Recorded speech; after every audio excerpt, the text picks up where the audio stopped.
నిద్రాహారాలు మానేసి మరి దానికోసం చదివి నీట్ ఎగ్జామ్లో పాస్ అయ్యి మెడికల్ సీట్ సంపాదించి మెడిసిన్ చదువుతున్న స్టూడెంట్స్ ఇట్లాంటి భయంకరమైన సిచ్యువేషన్స్ వస్తే ఏ పేరెంట్ కూడా మళ్ళీ మెడిసిన్ మీద పంపించాలని అనుకుంటున్నారు. ఇంత భయంకరమైన సిచ్యువేషన్స్ జరుగుతున్నప్పటికీ ఒకటే కాదు, ఆల్రెడీ నిర్భయ సంఘటన ఢిల్లీలో చాలా భయంకరంగా జరిగింది. అయినప్పటికీ మళ్ళీ కోల్కతాలో ఇట్లాంటి సంఘటన జరగడం అనేది చాలా దురదృష్టకరం. కోల్కతాలో ఈ సంఘటన జరిగిన తర్వాత ఆ అమ్మాయి సూసైడ్ చేసుకుందని చెప్పి ఆ ఘటనని పక్కదారి పంపించడానికి ప్రయత్నం చేశారు.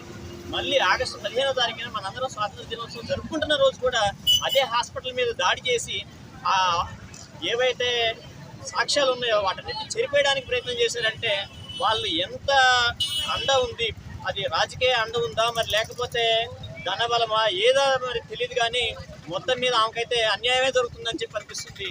అటువంటి విద్యార్థులకి డాక్టర్లకి మళ్ళీ ఇంకొకసారి ఇటువంటి సంఘటన జరగకుండా వీళ్ళని కనుక కఠినంగా శిక్షించి ఒక కఠినమైన చట్టం తీసుకొస్తే తప్ప ఇట్లాంటి ఆగవని చెప్పి మేము అనుకుంటున్నాం.